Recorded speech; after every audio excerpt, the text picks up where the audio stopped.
ଯାହା ଅଛି ଯେପରି ଅଛି ତା ସହ କିପରି ଚାଲିବାକୁ ହେବ ଏହାକୁ ବୁଝିବା ଦରକାର।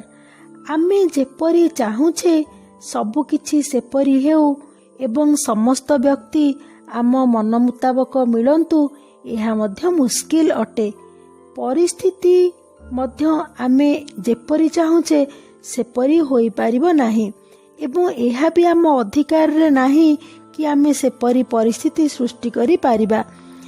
ସେମିତି ଜରୁରୀ ବି ନାହିଁ କି ଆମେ ଚାହୁଁଥିବା ପରି ସବୁ ହେବ। ଏସବୁକୁ ଉପଲବ୍ଧି କରି ଆମକୁ ଜୀବନ ରାସ୍ତାରେ ଚାଲିବାକୁ ପଡ଼ିବ। ସମସ୍ତଙ୍କର ସ୍ୱଭାବ, ରୁଚି, ସଂସ୍କାର ମଧ୍ୟ ଅଲଗା ଅଲଗା। ଏସବୁକୁ ନ ବୁଝି ପାରିଲେ ମନ ଉଦାସ ରହିବ, ଖୁସି ଆସିବ ନାହିଁ, ଆମେ ବ୍ୟାକୁଳ ହେବା ଏବଂ ଆମର ଉନ୍ନତି ହୋଇପାରିବ ନାହିଁ।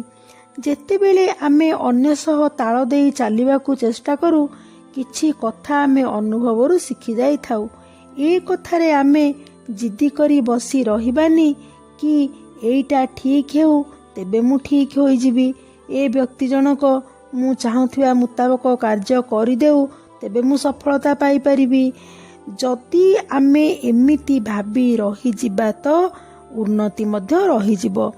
ଯେ ଯେପରି ହେଉ ତାକୁ ନିଜର କରି ଯଦି ଆମେ ଚାଲିପାରିବା ଓ ତାକୁ ଚାଲି ଶିଖାଇବା ତେବେ ଆମେ ନିଶ୍ଚିତ ଭାବରେ ଉନ୍ନତି କରିପାରିବା, ଏଥିରେ ସନ୍ଦେହ ନାହିଁ।